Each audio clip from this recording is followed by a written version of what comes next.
Good morning. Esteemed attendees, to our SPK officers headed by Mr. President Bautista, and most especially our ever supporting to our school, our Barangay Kapitan, Ma'am Ines and Tagawad.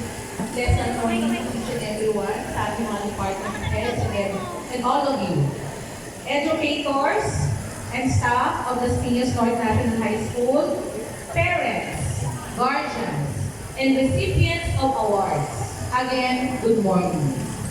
Today, we come together to recognize and celebrate the academic awardees, specific discipline award achievers, and recipients of special awards of both learners and teachers. For the school year 2023-2024 of Las Piñas North National High School. We are incredibly proud of your exceptional accomplishments and significant contributions which have greatly enhanced the credibility of our school community. This year, we commend the dedication, hard work, and passion that have propelled our students and teachers to success.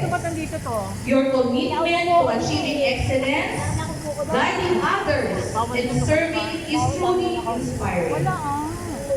This special event is dedicated to each and every one of you. On behalf of our 2,259 students, 120 teachers, and 11 non-teaching personnel, I extend a warm welcome to all of you to our 2023-2024 recognition rides. Have a great rest of the day. Once again, I wish you a delightful morning. Thank you so much, ma'am. Moving forward, I call on Mrs. Alice R. Leonidas, Master Teacher 2 from English Department, to introduce our guest speaker for today. A round of applause, please. Good morning, everyone. And to our guests also. Our guest speaker for today's recognition day finished his high school studies at Las Piñas North National High School, our very own, and was named salutatorian of class 1999. He then continued his journey as a student at Asian College of Science and Technology in Alabang and was awarded first honor. He furthered his studies at the University of the Philippines, College of Fine Arts, major in Industrial Design. There, he flourished as a Visual Communication Arts representative of the UP CFA Student Council, a publicity assistant in the UP Sports Climbing Organization, publicity head of UP Aling Ibon, master of means of the UP Underground Music Community, and finance assistant, head of the UP Tomo Kaya. He attended numerous seminars like Technical Accreditation, sponsored by Tesla, utilizing IP rights in business, civil service competition, or profession, web design training, customized video editing, design at Manila Pay, Graphica Manila Conference, current good manufacturing practices, and international design conferences, to name a few. As for his career, he became part-time assistant librarian, part-time MS Office instructor at Tesla Las Piñas, print design and production, US-based social media manager, San Miguel Yamamura Packaging Corporation graphic designer, and multimedia artist. At present, he is an account executive at San Miguel Yamamura Packaging Corporation. I am honored to introduce our guest speaker. Let us give our warm applause to our very own Romel R. Sayas.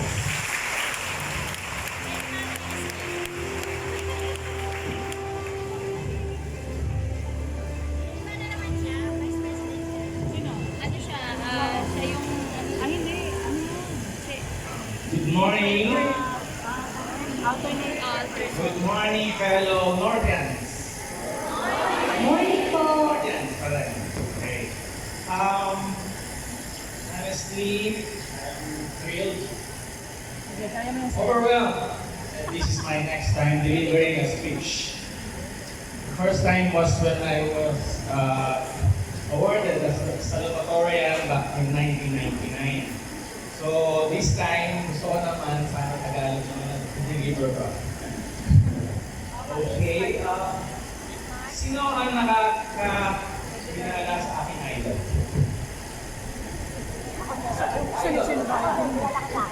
Okay.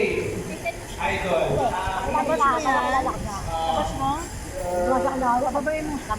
Tungkol naman dito sa kabataan. Youth of the future. Siyempre, kilala natin yan. Sigat na Serita. He is my idol, to be honest. Since elementary, hanggang college. Remember, kabataan ang pag-asa ng bayan. Yun ang tumatak sa akin. So, sige, fast forward. Hanggang sa isa-isa pa rin. Yung mga yung series na, yung mga literature na yun, limitang na rin, mga ganyan talaga kahit na, isa puso natin din yun. So, magandang umaga po. Ako si Romel Sales again.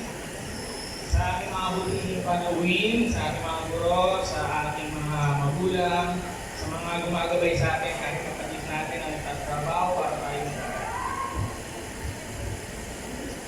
Ibus ako ng tutuwa na narito ngayon upang talakayin kung paano natin magagabayan ang ating mga kabataan sa isang mas magandang kinabukasan. Kanilang kailangan upang ang paglilinaw sa mga kabataan ay nakakahulugan ng pagpapahalaga sa kanilang mga opinion. At pagbibigay sa kanila ang kumpiyansa upang uparin ang kanilang mga pangarap. Ang inobasyon ay napakahalaga sa paglalakbay na ito.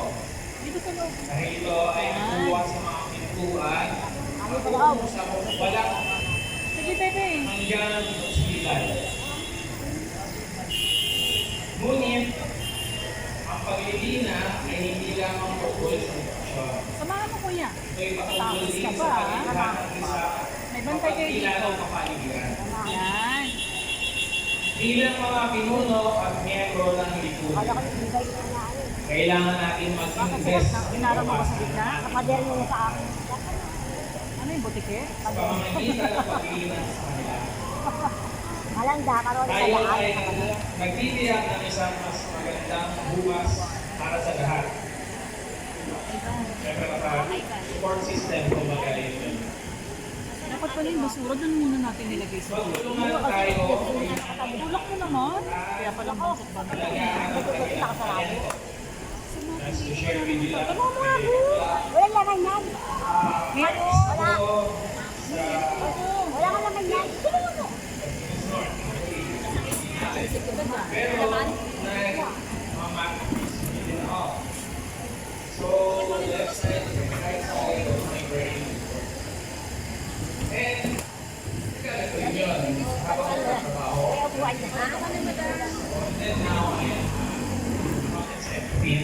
handling so many topics. Handle ko ay almost meetings ang tao. Okay. Suportahan natin ang kanilang mga Sige mo volume yan. sama-sama magawa tayo matatag at hindi tayo na